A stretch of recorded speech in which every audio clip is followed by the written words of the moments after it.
पहलवान सास।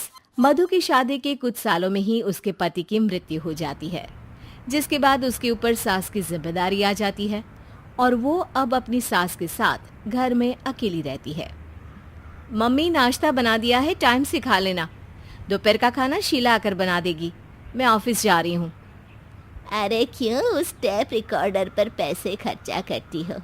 इतना काम मैं खुद भी कर सकती हूँ। हाँ हाँ बिल्कुल।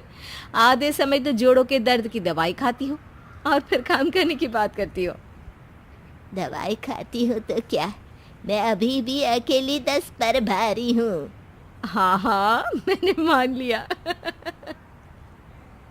मधु घर से चली जाती है, जिसके बाद सास नाश्ता कर दवाई लेकर टीवी देखने बैठ जाती है। दोपहर को शीला घर आती है। अरे क्यों माँ जी, आज किस बात से मेरी नौकरी बची?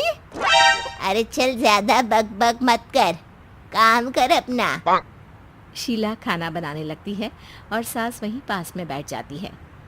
माँ जी, मैं तो हमेशा ही बोलती हूँ, दीदी की दूसरी शादी करा दो। कब तक आप दो औरतें घर में अकेली रहोगी?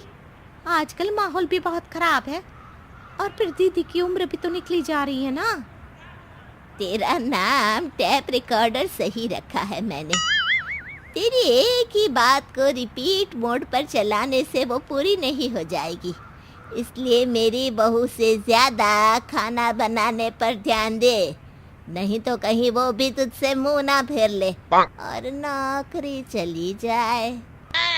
क्या माँ जी, आप भी हमेशा मेरी नौकरी के पीछे ही पड़ी रहती हो? तो क्या तेरे पीछे पड़ूं? इसी तरह दोपहर से शाम हो जाती है और शीला अपना काम खत्म कर वापस चली जाती है।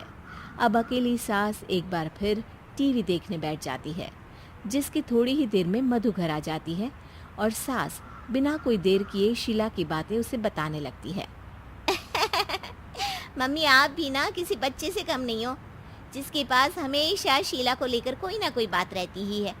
अब बस भी करो ना, इतनी बुरी नहीं है बेचारी। अरे मैंने कब कहा बुरी है, बस उसकी बातें करके मुझे बड़ा मजा आता है। सास की बात पर हंसते हुए दोनों डिनर करने बैठती ही हैं कि लाइट चली जाती है। अंधेरे में मधु मोबाइल की फ्लैश लाइट जलाकर मोमबत्ती ढूंढने लगती है। तभी उसे हॉल में कुछ गिरने की आवाज आती है। मम्मी, आप अंधेरे में इधर उधर क्यों घूम रही हो? अरे तेरे पीछे ही तो खड़ी हूँ। हाँ, अगर आप यहाँ हो तो वो हॉल में सामान कैसा गिरा?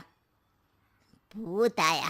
अरे मुझे क्या पता, जाकर देखना पड़ेगा ना। दोनों हॉल में जाते हैं, लेकिन वहां कोई नहीं होता। अब उन्हें कमरे में से सामान गिरने की आवाज आती है।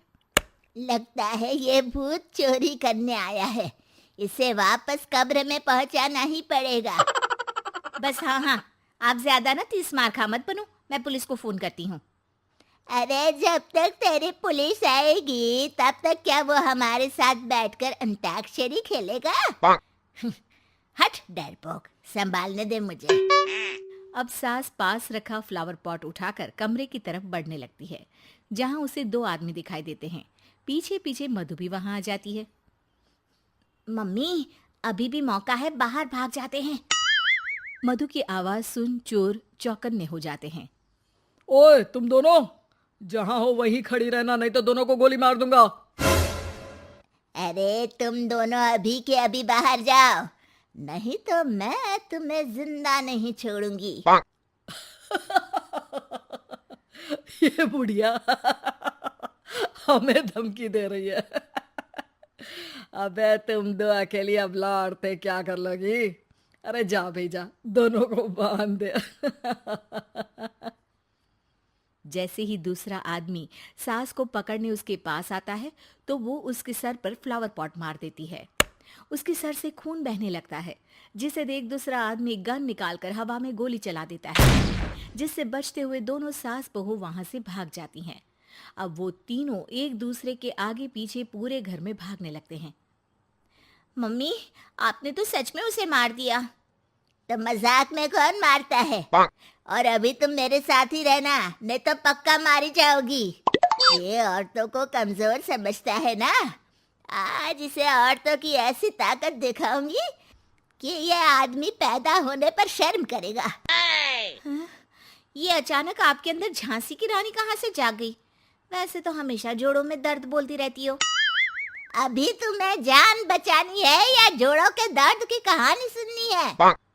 मधु और उसकी सास कमरे में जाकर दरवाजा अंदर से बंद कर लेते हैं, जिस पर चोर बाहर खड़ा दरवाजा बजाते हुए उन्हें आवाज लगाने लगता है। क्यों डर गई? अरे वैसे तो बहुत धमकी दे रही थी। गेट खोल अब बुढ़िया। अबे पागल, धमकी देने और होशियार होने में फर्क होता है, पर ये दिमाग वाले काम तुझे तो समझ में नहीं आएंगे। रुक, अभी तेरा दिमाग ही बाहर निकालता हूँ। ये कहते हुए चोर गोली चलाने ही वाला होता है कि सास अचानक दरवाजा खोलकर उसके मुंह पर परफ्यूम डाल देती है, जिससे चोर गन फेंककर दर्द से चिल्लाने लगता है। मम्मी, अरे बहुत दर्द हो रहा है, कोई बचाओ, इसे हटाओ प्लीज। मैं किसी को कुछ नहीं करूंगा।